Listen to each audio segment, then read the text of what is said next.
Hello mga kamoma, for today's video ay ang pag-uwi ni Appa sa Korea. So yes, nakafeel talaga sila Fifi at saka si Nori kasi imposible na hindi sila lumalabas ng kwarto mga kamoma. Dahil nga nararamdaman din nila yung pag-alis ni Appa, kaya pati din si Bata Girl, ayan, malungkot na rin siya mga kamoma. Sabi ko pagbalik ni Appa malaki na si Bada. So ayan, talagang malungkot din talaga si Nori at saka si Fifi mga kamoma. Pati rin si Bada. So ayan, pansin ko talaga kapag umaalis si Appa or kapag umaalis kami, si Fifi hindi niya talaga kami pinapansin. O di kaya nagtutulog-tulugan siya mga kamoma. At dahil nga hindi dumating yung cage ni Appa galing sa Lazada, kaya yan ihahatid na lang namin sa Appa sa Korea. Para naman makapag-rest day ang moma nyo at makapag-LDR naman kami ni Appa. At syempre, mas maganda din minsan na LDR kayo para naman mamimiss nyo yung isa't isa.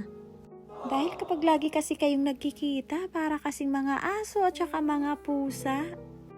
Konting diferensya lang, nagkakataasan ng boses.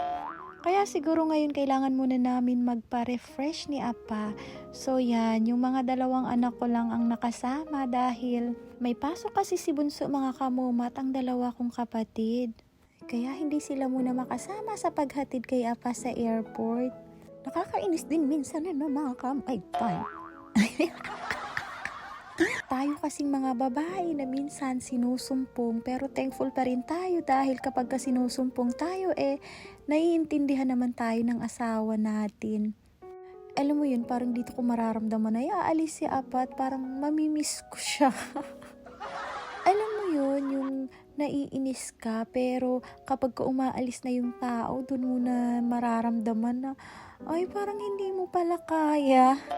Para kasing ang hirap mga kamomay, lalo na andito ka sa bahay ngayon tapos mag-isa lang ako kapag may pasok yung mga estudyante ko. So malungkot talaga. So yan, naalis na nga siya. Ganda pa ng ngiti niya dyan mga kamoma.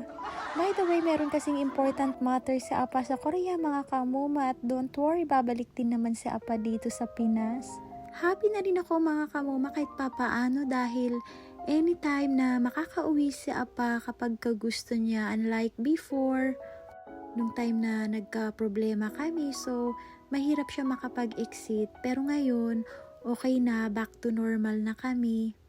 Sa dinami-dami ba namang challenge na nararanasan namin mga kamoma, kaya sobrang thankful ako kay Lord dahil lahat ng yun mga kamoma ay aming nalalagpasan. At alam ko may mga trials hindi talaga nawawala yan. Huwag lang po tayong mawala ng pag-asa at magdasal lang po lagi. By the way, bumili nga po pala ako nito mga kamoma para may pampasalubong si Appa sa kanyang apo pagdating sa Korea. Then, pinag-shopping ko din pala siya mga kamoma kasi si Appa hindi talaga yun siya mahilig mag-shopping at bumili ng mga bagong gamit.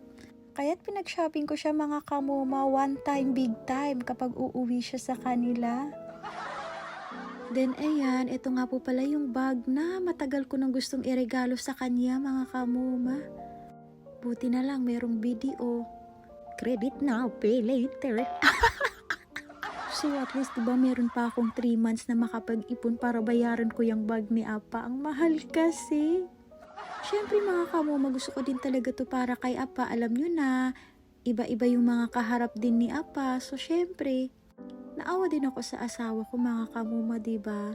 Para naman magiging patas. Tas ako naman eto, nagsukat-sukat lang ako, hindi ko bibilin to kasi sobrang mahal. At saka wala naman akong pupuntahan. And then ayun, nag-unwind muna ako saglit dito sa Jayco while si Appa dun siya sa mga friend niya. So yan yung dahilan kung bakit 2 araw siya uminom mga kamoma. At ayan, nagpadala na rin ako ng pasalubong para sa mga ate niya kasi paborito nila yung Fita at saka yung Nescafe. So coffee is life. So syempre sabi ko bago ka muna umalis Appa, picture-picture muna tayo ng mga bata. Then, hihintay na lang namin yung pagbalik mo and I'm sure mamimiss ka ng mga anak mong aso at saka pusa dahil sila yung kasama mo everyday. So, at this time, palayain muna natin si Appa mga kamoma. Pag uwi ko sa bahay, ayan, talagang nakikita ko sa mukha ng mga anak ko is talagang nalulungkot sila mga kamoma.